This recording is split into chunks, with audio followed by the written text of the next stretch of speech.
Thank you, Ryan, for giving your insight on how the resistance groups play a huge part in our movement. I would like now to move to Seena. Seena, you're pursuing your JD to become a lawyer here in America, dedicating yourself to justice and the rule of law. I'd love to turn to you to explore that vision for Iran's future. Why are young Iranians committed to regime change as opposed to incremental social and economic progress, and how can that change be accomplished?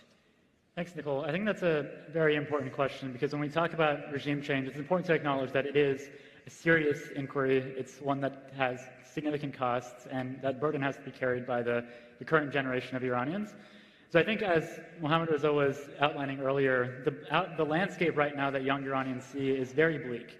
These are people who are incredibly bright, incredibly motivated, but have grown up knowing nothing other than repression and terrorism. And how has that manifested itself? It's manifested itself in things like off-the-rails inflation upward of 30 to 40% annually, unemployment levels skyrocketing, lack of educational opportunities, all of that coupled with significant thought policing by the MOIS that we see in things like people like Ali Younesi and Amir Hossein Moradi, who have been swept up out of their universities for nothing other than the thought crime of supporting the MEK and daring to think about the idea of freedom and the separation of church and state.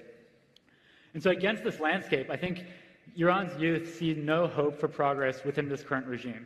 They've been fed lies over and over again from people like Rafsanjani to Khatami to Rouhani, now Pezeshkian, calling themselves reformists, promising one more election will moderate, one more nuclear deal we're going to moderate, we'll give back money to our people, but none of this ever happens. And yet, each election only results in more and more repression. And we saw the charts earlier this morning with, under Pezeshkian's rule, a so-called moderate, we've had over 1,500 executions, an increase of tenfold over what we were seeing earlier in the century. And so this reflects a regime that is afraid of its people, but also a landscape that cannot be moderated, cannot be improved.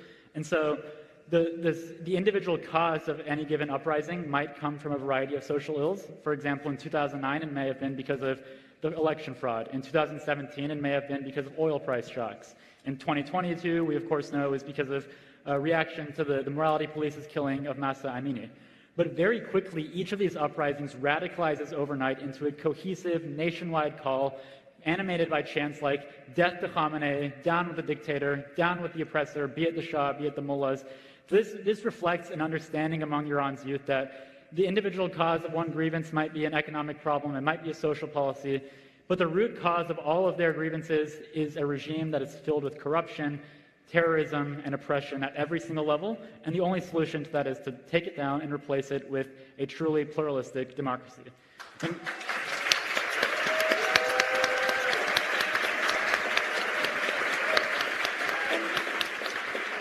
I'd like to make one final point about that, building off of what Ryan was talking about earlier, is the confidence in the idea of an alternative.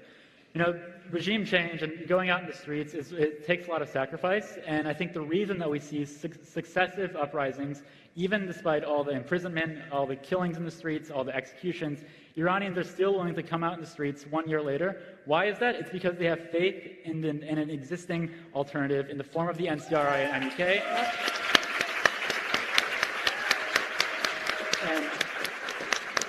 And the resistance units play a crucial role in both organizing and radicalizing these protests, but also giving hope that people, when they pour out in the streets, they're not fighting alone. They're part of a national movement that has decades of history behind it and a true platform.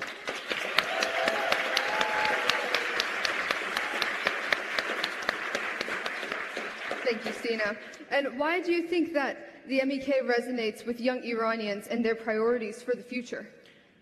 I think the first part of that is to ask yourselves, what are the requirements of an alternative in order to have transition? You know, you have the downfall of the regime, but how do you actually facilitate a new government? And I think some of the elements of that are, one, you need a commitment to democracy.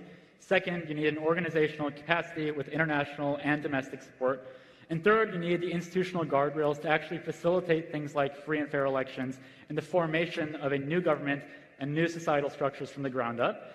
And when we look out in the landscape of so-called alternative movements, the only one that actually has a consistent platform to deliver on this has been the MEK.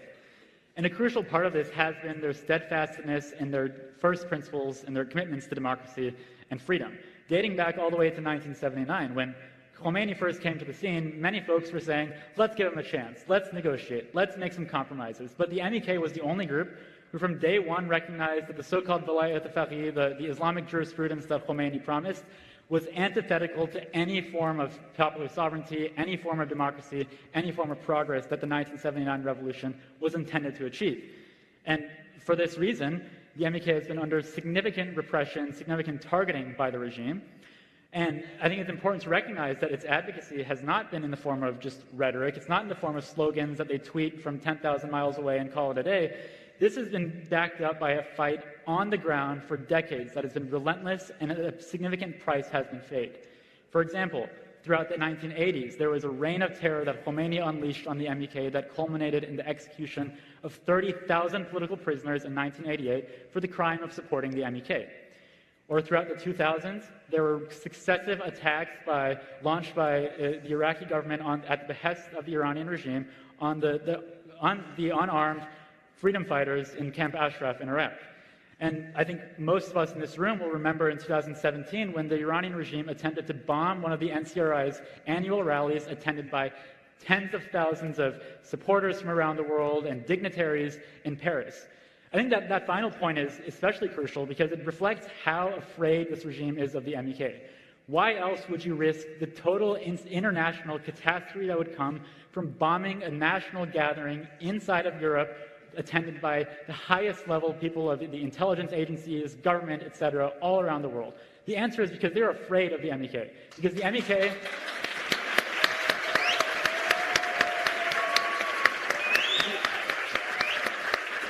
The MEK represents an unwavering commitment to popular sovereignty, to democracy that is at odds with everything the mullahs believe in. And that's why, just as they're willing to kill their own people to support proxies around the Middle East, they're willing to take the extra step of assassinating and targeting and intimidating peaceful organizers around the West because they want to try to intimidate and suppress the MEK, but they have failed. And at every step of the way, the MEK has grown in support, just as we see in the uprisings. Each wave gets more radical, gets more widespread, and I think it's this stark contrast to the fake opposition movements we see in things like social media, who have no principles and use these uprisings to promote themselves and try to take advantage of what's going on inside of Iran to anoint themselves the unelected leaders of the Iranian people. I think an example of that we're all familiar with is the son of the so-called Shah, who's been living in luxury for the past several years and now suddenly decides to surround himself with a cabal of ex-reformists, ex-regime insiders, ex-Savak agents, to anoint himself whether it's one day the so-called monarch, the crown prince, etc., of the regime. But these are deeply unserious people who do not have a vision, and Iranians do not want to go back to the monarchy of the past. They are willing to go forward, and they want to make that change. Seena? I'd say I was born and raised here in the United States, but I've had the good fortune of having an incredible upbringing by my parents who've shared many of the stories that they've experienced in Iran. And hearing the stories of folks who have endured suffering in Iran gives me a sense of an obligation to use the privileges and opportunities that I have in the United States to be a voice for them. And one of the things that's been very impactful in my life is I've had the opportunity, really the privilege, to meet many of the young members of the NCRI and MEK in Paris. And when you meet these people, it is truly mind-blowing. These are individuals who are very smart, very well-educated, many of whom grew up in Iran, were able to get out, move to the West, and they could have done anything with their lives, but instead they decided to commit the rest of their lives to fighting for their homeland. I think that reflects a true sense of passion for freedom, a true sense of commitment and selflessness.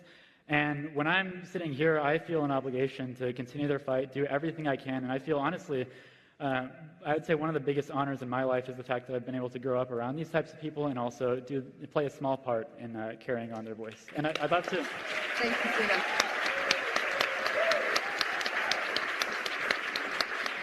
Nicole, I'd love to turn it to you. You mentioned at the beginning your own relationship with your father. I'd love to hear your introduction to the MEK. Yes, thank you, Seena. I'm a first-generation Iranian-American and first-generation university student, and so that brought up a lot of questions growing up. It came from, where's your father from? Oh, why didn't he go to university? And every single time I responded, without hesitation, he was a political prisoner fighting for freedom in Iran. And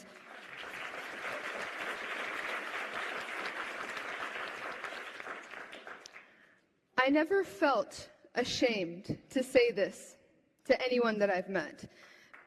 I know, yeah, thank you. The Iranian government loves to use humiliation and fear as a mechanism, but I don't feel that way at all when I describe my father.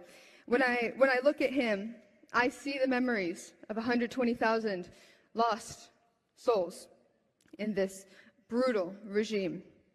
And so lots of people, they idolize movie stars, athletes. I idolize my father from his bravery and his strength.